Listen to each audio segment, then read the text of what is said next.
ସକାଳୁ ଶ୍ରୀକୁ ବ୍ରେକଫାଷ୍ଟ କରେଇ ଦେଇ ଗାଡ଼ି ଧରି ମୁଁ ବାହାରି ପଡ଼ିଲି ମାର୍କେଟରେ ପହଞ୍ଚି ମୁଁ ପ୍ରଥମେ ଜଳଖିଆ ନେଇ ଆସିଲି। ତାପରେ ମୁଁ ଯାଇ ପହଞ୍ଚିଲି ମାଛ ଦୋକାନରେ। ସେଠି ବଡ଼ ମାଛ, ଚୁଙ୍ଗୁଡ଼ି, ଚୁନା ମାଛ, ମାଛ ମଞ୍ଜି ସବୁ କିଛି ଥିଲା। ହେଲେ ମୁଁ ନେଇ ଆସିଲି ଚୁଙ୍ଗୁଡ଼ି ଆଉ କିଛି ମାଛ ମଞ୍ଜି।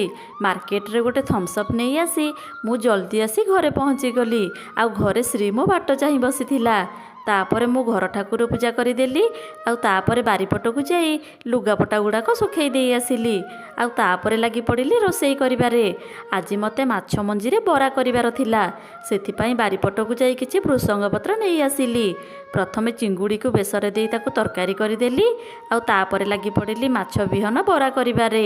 ସବୁ ଦରକାରୀ ସାମଗ୍ରୀ ପକାଇ ମୁଁ ତିଆରି କରିଦେଲି ଟେଷ୍ଟି ମାଛ ମଞ୍ଜି ବରା। ଲଞ୍ଚ ଟାଇମ୍ ହେଇଯିବାରୁ ସମସ୍ତେ ମିଶି ଖାଇବା ଖାଇ ଦେଇଥିଲୁ। ତାପରେ ମୁଁ ଚାଲି ଯାଇଥିଲି ରୁମ୍କୁ ରେଷ୍ଟ ନେବା ପାଇଁ। ଭିଡ଼ିଓ ଭଲ ଲାଗିଲେ ଲାଇକ୍ କରିବେ। ରହିଲି, ଜୟ ଜଗନ୍ନାଥ।